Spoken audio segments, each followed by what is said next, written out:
Assalamualaikum warahmatullahi wabarakatuh. Waalaikumsalam. Hai kawan pajak semua, selamat datang dan selamat berjumpa kembali dengan kami dalam acara edukasi seputar perpajakan KPP Badora.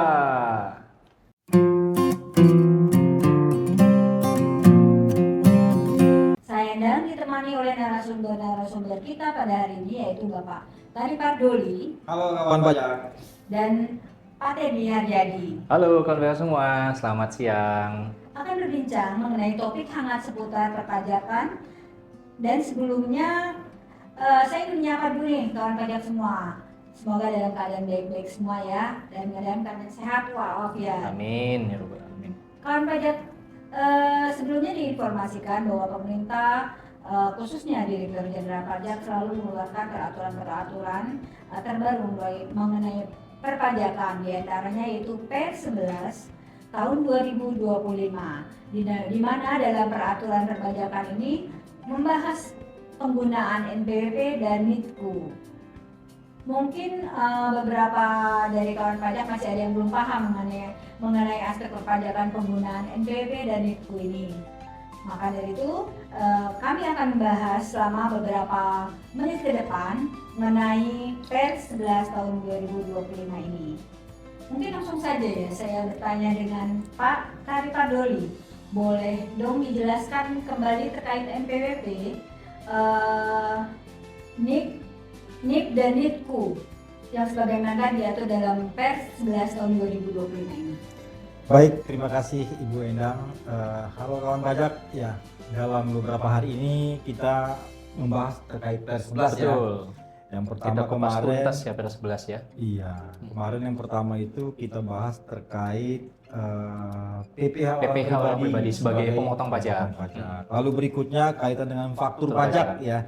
Banyak sekali perubahan. Nah, kalau kali ini topik kita ini adalah bicara tentang NPWP, NIK, NIP, dan NITKU. Ya, ini cukup menarik ya, karena mungkin hal yang seperti ini sepertinya tampak sepele, tapi kadang-kadang juga banyak yang bingungnya. Kalau kita bicara tentang NPWP, ya apalagi boleh dong kita melihat sejarahnya ya ke belakang. Dulu kan NPWP itu banyak ya, ada NPWP yang dipergunakan oleh istri 001 4999. Itu kalau istrinya satu. Nah iya, saya nggak ikut-ikutan ini ya. Lalu ada istilah NPWP permanen ya, artinya NPWP kemanapun tidak tetap satu ya. Betul. Nah, sebenarnya apa sih NPWP itu ya? Sebagaimana kita ketahui, NPWP adalah nomor pokok wajib pajak ya, yang diberikan kepada wajib pajak sebagai sarana dalam administrasi perpajakan yang dipergunakan sebagai tanda pengenal diri atau identitas wajib pajak dalam melaksanakan hak dan kewajiban perpajakannya. Itu NPWP ya. Nah, kita juga mengenal dalam NPWP ini ada yang namanya NPWP kepala keluarga ya kan, artinya dalam satu keluarga hanya satu NPWP, kan begitu ya? Betul. Lalu kita juga mengenal ada istilah NIK ya, yang muncul di tahun 2024 ya. Ya. Dulu kan sempat ada isu 1 Juli 2024. Betul. NPWP sudah menjadi NIK. NIK menjadi NPWP ya. gitu ya. Dan tentunya sekarang kita kan dalam pelaksanaan kewajiban perpajakan kita menggunakan satu aplikasi yang mutakhir. Betul. Ya, di mana syarat utamanya adalah menggunakan NIK. NIK sebagai NPWP. Ya, ini menarik ya. Sementara NIK itu adalah nomor induk kependudukan, di mana adalah nomor identitas penduduk yang bersifat unik atau khas, tunggal dan melekat pada seseorang yang terdaftar sebagai penduduk Indonesia. Artinya apa? Kalau penduduk, kita sebagai orang pribadi warga negara Indonesia, kita punya NIK. Nah, bagaimana yang bukan penduduk? Kalau yang bukan penduduk, tentunya ada nomor yang digunakan seperti NPWP 16 digit ya. Betul. NPWP ya, dan mereka ditambahkan 0 yang sudah eksis. Nah, itu kaitan dengan NIK. Nah, pada saat pemadanan kemarin yang digaung-gaungkan, silahkan segala macam untuk melakukan pemadanan, maka seharusnya sekarang kita sudah bisa masuk Cortex dengan menggunakan NIK, karena NIK sebagai NPWP. Namun pertanyaannya begini, tadi kan disebutkan NPWP kepala keluarga, ada NIK.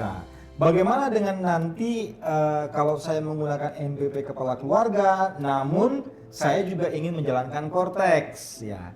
Syaratnya adalah sepanjang anggota keluarganya sudah masuk dalam apa? FTU ya. FTU, Family Tax Unit ya, kawan pajak semua namanya. Maka mereka juga bisa menjalankan Kewajiban perpajakan. ingin melaksanakan, maksudnya misalnya dia ditunjuk sebagai direktur atau Ya. PIC di perusahaan yang dibuat sendiri gitu ya Bang ya. Dia Gitu. sebagai PIC, sementara dia kan menggunakan NPWP keluarga. Iya. Jadi dia hanya melaksanakan sebagai Pelaksanaan dari kewajiban aplikasi Cortex perpajakan. tersebut, Betul. yaitu kaitan dengan NIK. Betul. Lalu ada istilah yang namanya NIP, nomor Identitas perpajakan. Ya. Ini menarik ya. NIP itu apakah sama dengan NPWP atau tidak? Kan begitu ya. Nomor identitas perpajakan ini adalah dipergunakan sebagai tanda pengenal diri atau identitas dalam administrasi perpajakan. Jadi dalam administrasi perpajakan, nah sebagaimana kita ketahui kita ini kan di badan dan orang asing nih. Betul. Ya kita salah satu wajib pajaknya atau disebut sebagai provisinya itu kita melayani perwakilan negara asing, badan internasional, internasional, termasuk pejabatnya. ya. Tapi ada lagi satu lagi yang disebut sebagai pelaku usaha Perdagangan melalui sarana elektronik. ya, PMSE. Sementara PMSE luar negeri ini kan tentu dia tidak punya NPWP. Betul. Ya, dia tidak punya NIK. Betul. Maka diberikanlah dia nomor Identitas perpajakan. identitas perpajakan. Jadi untuk perwakilan negara asing, badan internasional, termasuk Pelaku PMSE tadi. pelaku gitu ya, PMS serta pejabatnya. PNABI tadi ya, PNABI, mereka akan diberikan NIP sehingga mereka bisa menjalankan administrasi perpajakannya gitu ya. administrasi perpajakan. Karena kita tahu ya kita melayani surat keterangan bebas, Betul. kita juga melayani restitusi Permohonan ya, restitusi karena kan pengembalian yang seharusnya tidak terutang iya, gitu ya. Asas resiprokal ya. Betul. Artinya semua PNABI perwakilan negara asing dan badan internasional dia bebas Mendapatkan fasilitas gitu ya. Mendapatkan Salah fasilitas satunya gitu. untuk pengembalian dan juga untuk pembebasan PPN gitu Betul. ya. Nah, jadi kita sudah mengerti nih apa itu NPWP, apa itu NIK, NIK, apa itu NIP. NIP. Ya, jadi jangan sampai salah. Banyak loh yang bertanya sama kita nih ketika mereka transaksi kepada PU PMSE, dia tanya, "Pak, saya potong PPh nggak nih?" Nah, Ya. betul, betul. Saya potong 23 nggak nih? Sementara kan itu kaitan dengan PPN saja ya. Maka ketika ada entitas luar, apakah dipotong, apakah NIP ini merupakan NPWP, mereka berpikir kalau ini NPWP maka potong 23 begitu Betul. ya. Nah, ini harus dibedakan, yaitu sebagai sarana administrasi. Lalu ada istilah yang namanya NITKU, yaitu nomor identitas tempat kegiatan usaha, yaitu nomor identitas yang diberikan untuk setiap kegiatan usaha wajib pajak, termasuk tempat tinggal atau tempat kedudukan wajib pajak. Jadi begitu Ibu Endang kaitan dengan apa itu NPWP, NIK, NIP, dan NITKU. Mungkin Bang Billy bisa menjelaskan lagi bagiannya kan ya, kaitannya kewajiban perpajakan, nomor identitas masing-masing ini. Oh ya, tadi sudah kita jelaskan sebenarnya ya, kaitan dengan orang pribadi penduduk, ya nomor induk kependudukan yang telah diaktifasi sebagai NPWP dalam aturan maka digunakan seperti NPWP dalam kewajiban perpajakannya. Maka ketika kita masuk nih dalam aplikasi Cortex, ya pertama yang kita masukkan apa? NPWP atau NIK? NIK yang kita masukkan untuk NIK login ya. pertama. Kalau Betul. NPWP bisa nggak ya? Untuk WNI tidak bisa, jadi harus menggunakan NIK. Tapi kalau untuk WNA itu menggunakan NPWP yang ditambahkan 0 di depannya sehingga menjadi 16 digit. Oke, artinya jelas ya ketika kita masuk aplikasi Cortex, ketika kita penduduk, maka kita masukkan NIK-nya. Terus kalau nggak bisa gimana? Berarti belum padan. Belum padan, Dilakukan seperti pemadanan. Bagaimana langkah selanjutnya? Apa tuh dilakukan kalau kayak gitu tuh? Mas Setelah pemadanan, nanti kita melakukan aktivasi. Edi? Misalnya dia nggak akunnya. padan nih, nggak bisa nih. Belum pada. Nah, belum padan, biasanya itu ada perbedaan data itu Bang Duli, Bu Endang, Antara? antara data di master file DJP dengan di Dukcapil. Dukcapil, Jadi ya. kita perlu ada perubahan data dulu. Seperti Artinya Harus wajib pajak, perubahan data dulu ke Dukcapil. siapa yang melakukannya nih? wajib pajak yang bersangkutan. Wajib pajak, Jadi ya. biasanya ada perbedaan biasanya di nama gitu ya, kurang huruf biasanya gitu, atau ada spasinya gitu kan, seperti itu. Nanti silakan perubahan data ke KPP terdaftar Jadi untuk memang harus ininya. setara banget Harus ya. sama gitu ya, biar nanti kan kita juga akan mengambil data dari Dukcapil, kemudian kalau sudah datanya valid nanti akan padan secara otomatis. Oke. Nah, selanjutnya untuk orang pribadi yang sudah terdaftar, yang sudah valid ya sebagai wajib pajak, maka akan otomatis memiliki NITKU. Ya. Di mana NITKU ini NITKU pusat, yaitu Betul. NIK nomor Yang identitas akan kependudukan ditambah dengan dikenakan 6 6 digit angka 0. Angka 0, Seperti ya. itu kalau pusat ya, 6 Ya. digit angka 0. Jadi NIK setelah 16 digit yang paling terakhir, digit ke-16, nanti ditambahkan 6 digit lagi. Jadi totalnya Tapi itu secara otomatis. secara otomatis. Ya. Nah, Secara sistem akan ditambahkan secara otomatis. ya, ada kalanya juga wajib pajak memiliki lebih dari satu tempat kegiatan kegiatan usaha. usaha. Ya, kalau kita dulu kan bilang namanya WPOPPT. Iya.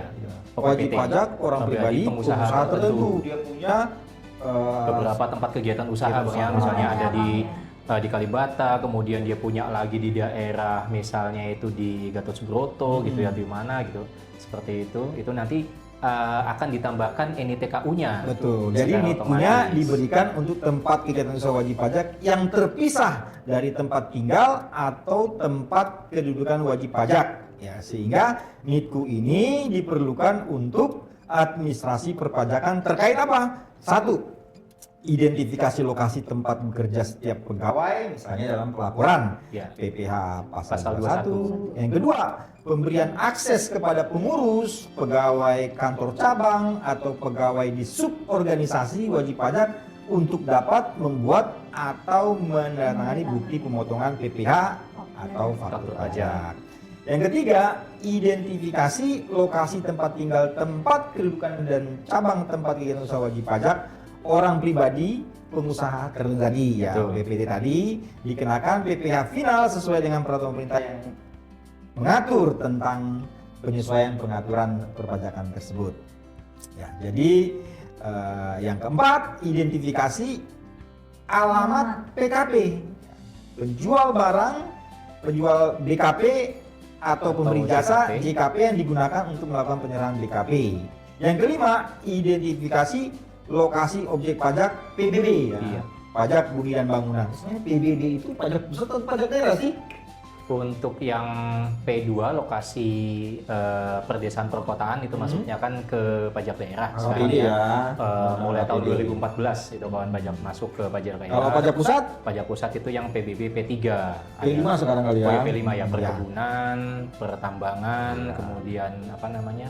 Banyak banyak ya. ya, ada perhutanan gitu ya, P5 seperti itu. Ya, nah itu identifikasi lokasi objek PBB-nya, dan yang terakhir adalah administrasi perpajakan lainnya sesuai ketentuan peraturan perundangan perpajakan. Mungkin itu ya penjelasannya Bu Endang. Jadi, sudah dijelaskan secara gamblang ya. Baik, saya mungkin beralih ke Pak Teddy nih, bisa dijelaskan penggunaan antara NPWP dan NITKU misalnya dalam PPh pasal 21-nya. Misalnya, Ya. satu banyak ya itu ya. Banyak ya, misalnya Misalkan contohnya di PP pasal 21. Baik Bu Endang, kawan pajak semua. Memang kalau kita flashback ke belakang kan memang aturan untuk pemadanan NIK menjadi NPWP itu ada di PMK 131 ya. Mulainya itu di bulan Juli, kemudian diperpanjang sampai tanggal 31 Desember 2024. Jadi tahun 2025 ini seharusnya memang sudah dipadankan semua dan sudah bisa untuk mengakses Cortex seperti itu. Nah, ini contohnya yang tadi itu penggunaan NPW dan NITKU dalam hal PP pasal 21. Misalnya sebagai contoh gini nih. Ada PTA sebagai pemotong itu menggunakan NPWP untuk menyampaikan surat pemberitahuan, pelaporannya terpusat gitu ya. Kemudian PTA sendiri menggunakan NPWP dan NITKU untuk membuat bukti potong. Seperti itu. Jadi ada NPWP dan ada NITKU untuk pembuatan bukti potongnya. Kemudian terdapat ketentuan khusus dalam hal pemotong PPh pasal 21 yang memiliki tempat kegiatan usaha terpisah dari tempat kedudukannya. Seperti itu. Untuk kasus ini, maka pembuatan bukti potong dilaksanakan dengan mencantumkan NITKU masing-masing tempat kegiatan usaha yang melaksanakan sebagian atau seluruh administrasi yang terkait dengan pembayaran penghasilan. Seperti itu. Jadi memang kalau masing-masing ada lebih dari satu tempat kegiatan usahanya, itu nanti mencantumkan NITKU masing-masing. Misalnya ada tempat kegiatan usahanya tidak berlokasi di Jakarta, di daerah lain. Kalau di Jakarta perusahaan pusatnya, betul. Lalu dia punya karyawan afiliasi banyak. Betul. Nanti kemudian yang di cabangnya itu nanti menggunakan NITKU di tempat kegiatan usahanya yang lain gitu, seperti itu. Tapi tetap pelaporannya itu terpusat. Artinya NPWP-nya tetap satu, betul. NITKU-nya bisa berbeda-beda. Iya, NITKU-nya beda-beda gimana mengadministrasikan sebagian atau seluruh pembayaran yang terkait dengan penghasilan tersebut. Misalnya di PPh pasal 21 atas gaji karyawan, atau misalnya ada PPh 23 atas jasa, 4 ayat 2 atas sewa gitu kan, itu gimana terjadinya dengan NITKU masing-masing tempat kegiatan usahanya itu. Seperti itu. Artinya kalau kayak gitu penerimaannya masuk KPP mana tuh? Masuk KPP pusat berarti ya, kalau seperti itu ya untuk ininya. Kalau dia ada NITKU-nya? Ada NITKU-nya itu kan hanya untuk administrasi pemotongannya saja. Cuman untuk pembayarannya tetap terpusat gitu ya, karena memang dipusatkan karena memang pelaporannya itu menggunakan korteks pusatnya gitu. Jadi memang tidak berlaku hanya untuk di PPh pasal 21 saja, kemudian untuk PPh unifikasi dalam hal ini PPh 23, 26, kemudian pada ayat 2, kemudian pasal 15 juga berlaku untuk pengusaha kena pajak yang memungut pajak pertambahan nilai. Seperti itu. Mungkin Pak tadi nih tadi itu contohnya deh ya. Nah ini contohnya yang lebih detail gitu ya untuk ininya.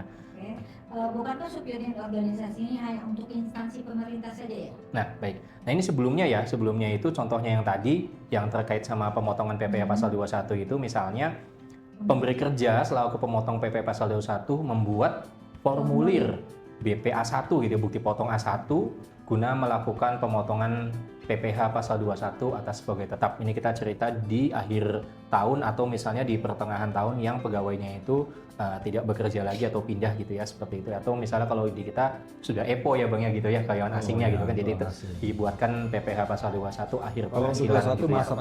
Masa pajak terakhir seperti itu mendapatkan penghasilannya. Kemudian pemberi kerja ini memiliki kegiatan usaha yang terpisah dari tempat kedudukannya. Maka pemotong PPh pasal 21 perlu mencantumkan NPWP-nya pada bagian C, pemotong PPh, huruf C1, NPWP atau NIK. Pada bagian C, identitas pemotong PPh dan huruf C.2 itu NITKU-nya atau nomor identitas subunit organisasi. Tadi ditanya ya, subunit organisasi itu apa sih gitu ya. Nah, kemudian subunit organisasi adalah unit pelaksana kalau yang ini itu untuk instansi pemerintah ya. Betul. Jadi kalau subunit organisasi itu untuk instansi pemerintah itu betul. Subunit organisasi adalah unit pelaksana di bawah instansi pemerintah yang diberikan kewenangan oleh instansi pemerintah untuk melakukan tindakan dan pertanggungjawaban penerimaan pendapatan pemerintah dan atau pengeluaran atas beban anggaran belanja, serta tidak menyelenggarakan akuntansi dan tidak menyusun laporan keuangan sesuai standar akuntansi pemerintah. Jadi nomor identitas subunit organisasi sama dengan NITKU untuk selain instansi pemerintah. Jadi untuk yang non instansi pemerintah tadi, yang perusahaan-perusahaan tadi itu namanya NITKU. Kalau untuk instansi pemerintah itu adalah nomor identitas subunit organisasi. Iya, menarik juga ya. Karena memang kalau dalam kalau kita lihat dari aspek jenis pajak itu tentu baik selain instansi pemerintah ada juga yang non gitu ya, non instansi pemerintah. Berarti yang membedakan sebenarnya adalah kalau instansi pemerintah dia pakai NITKU ya kalau non instansi pemerintah ya. Kalau yang tadi namanya tadi subunit nomor identitas subunit organisasi. Ini semua aspek ya untuk Betul, untuk perpajakan pemotongan PPh, baik itu PPh 21, unifikasi terkait sama PPh 23, 26, 4 ayat 2 pasal 15, kemudian juga untuk PKP. Tapi kalau misalnya instansi pemerintah ya pemungutan PPN ini juga ada ya Bang ya untuk PPN pemungut. Kan itu kalau juga pakai kita itu. kan istilah output ya pemotongan. Pemungutan. Kalau dalam PPh pemungutan itu bicara PPh pasal 22 ya. 22, betul.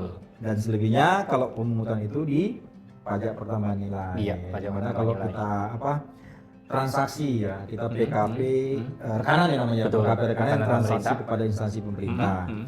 Artinya kalau untuk BUMN dia pakai NITKU atau suborganisasi nih kira-kira?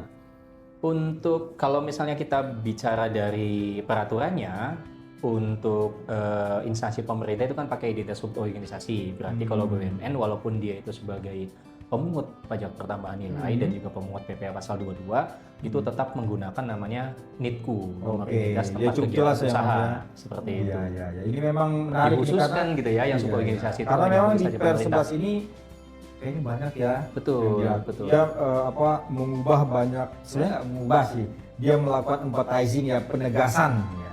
Ditegaskan kembali dalam Per 11 tahun 2025 ini. Cuma menarik juga sebenarnya Per 11 ini kan baru keluar ya. Betul, baru keluar. Sementara implementasi aplikasi Kortek kita ini Korteksnya, atau siap Iya, dari ini awal tahun ya. 1 1 Januari 2025. Makanya kemarin juga ketika kita berbicara terkait faktur pajak, di mana kita baru melakukan sosialisasinya karena memang sudah keluarlah penegasan. Tapi kan kalau kita kemarin kan yang kita bahas tuh ya ada berapa itu kode transaksi ya. Betul, kode itu transaksi. kan hanya 9 menjadi 10. Terus yang namanya nomor juga kemarin ya nomor seri faktur Seri faktur, pajak. iya.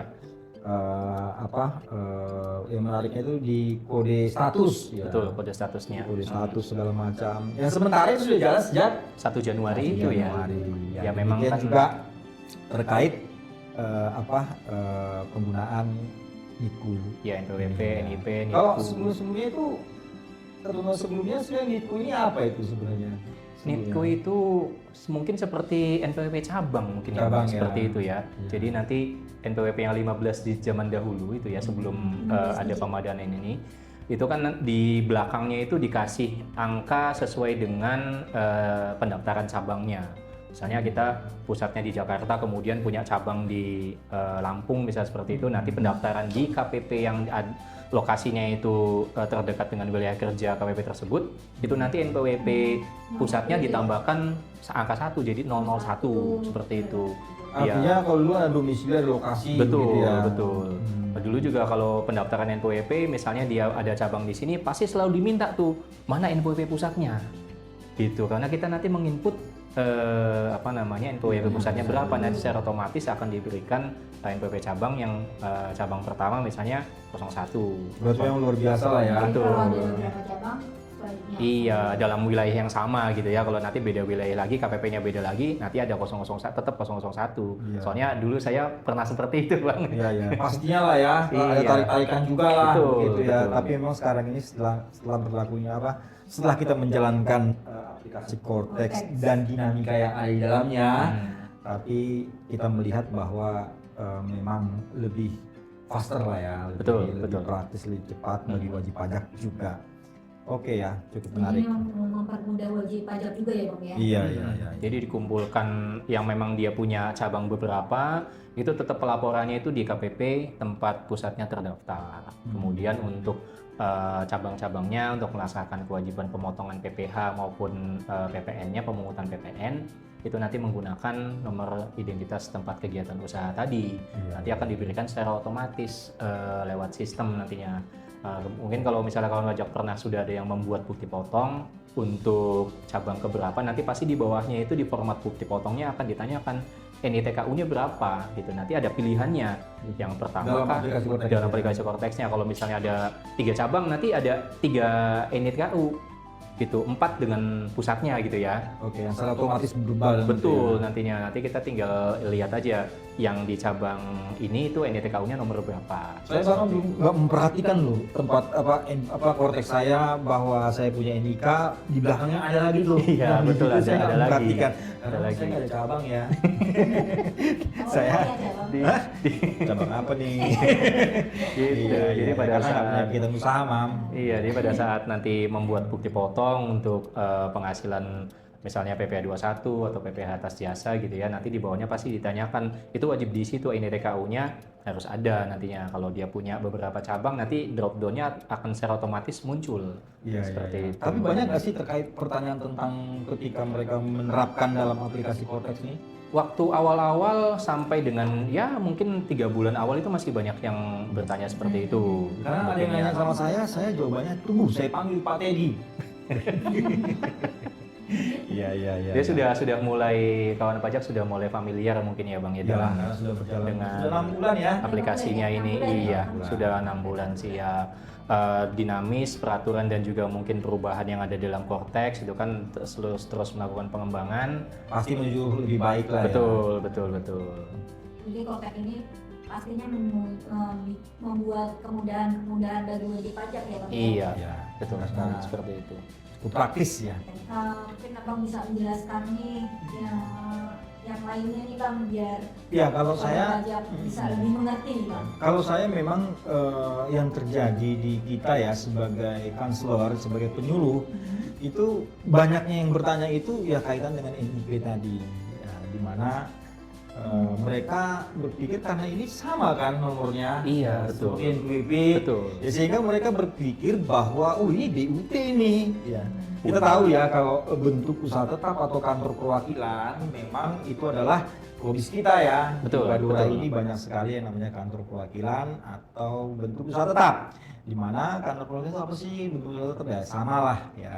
Kantor perwakilan ya bentuk usaha tetap itu sendiri. Karena dalam undang-undang disebutkan ya Betul. bentuk usaha tetap terdiri atas ini. Salah satunya adalah kantor perwakilan. Nah makanya mereka berpikir, oh ini saya transaksi misalnya dengan pelaku PUMS tadi nih. Wah ini NPWP nih. Betul. Karena ini berhubungan dengan jasa, ya kan kita Potong tahu 23 gitu ya. Ajar dia potong 23 Nah. gitu kan. Makanya kita ditanyakan. Padahal saya sudah menegaskan bahwa NIP itu hanya sarana administrasi saja dan itu bukan menandakan mereka adalah bentuk usaha tetap. Pun kaitannya dengan dipotong 23 atau 26 ya kita kembalikan lagi kepada tax treaty ya. Betul. Karena kan kedudukannya ya lex spesialis derogat lex generalis. Betul. Ketika transaksi yang berhubungan dengan penghasilan dengan luar negeri, maka kita kembalikan ke undang-undang tax treaty-nya apakah dipotong atau tidak. Ya. Ya, kita harus Jadi- melihat ya Bang ya ke situnya ya. Karena mereka berpikir potong 23 nih karena punya NIP NIP di sini. NPWP. Padahal itu bukan NPWP. Itu satu. Terus yang kedua, apakah dipotong atau tidak? Nah, kita kembalikan kepada Teks undang-undang teks treaty-nya tadi. Ya mungkin seperti itulah ya yang sering menjadi pertanyaan dari wajib Iya, pajak. iya. Makanya hari ini ya luar biasa ini ya Bu Endang membuat tema apa itu NPWP, etika, NIP dan NITKU tadi. mungkin disimpulkan lah apa ya kira-kira ya. Baik Bang Juli, Mas Edi mungkin sudah cukup ya penjelasan kita mengenai ini dan dapat saya simpulkan bahwa bagi penduduk NPWP dan NIK adalah salah satu kesatuan pajak sebagai sarana dalam administrasi perpajakan yang dipergunakan sebagai tanda pengenal diri atau identitas wajib pajak dalam melaksanakan hak dan kewajiban perpajakannya. Terus selanjutnya adalah sementara NIK adalah nomor identitas perpajakan yang dipergunakan sebagai tanda pengenal diri atau identitas dalam mengadministrasi perpajakan. NIK ini digunakan seperti pelaku usaha penyelenggara perdagangan melalui sistem elektronik yang berada di luar negeri, juga perwakilan negara asing atau badan internasional yang sebagaimana pengenal diri dalam perpajakan. Sedangkan NITKU adalah nomor identitas tempat kegiatan usaha, yaitu nomor identitas yang diberikan untuk setiap tempat kegiatan usaha wajib pajak, termasuk tempat tinggal atau tempat kedudukan wajib pajak, di mana NIPU diberikan untuk tempat kegiatan usaha wajib pajak yang terpisah dari tempat tinggal atau tempat kedudukan wajib pajak. Penggunaan NIPU atau nomor identitas subunit organisasi juga diberikan apabila tempat kegiatan usaha wajib pajak yang terpisah dari tempat tinggal atau tempat kedudukan wajib pajak. Hafal ya?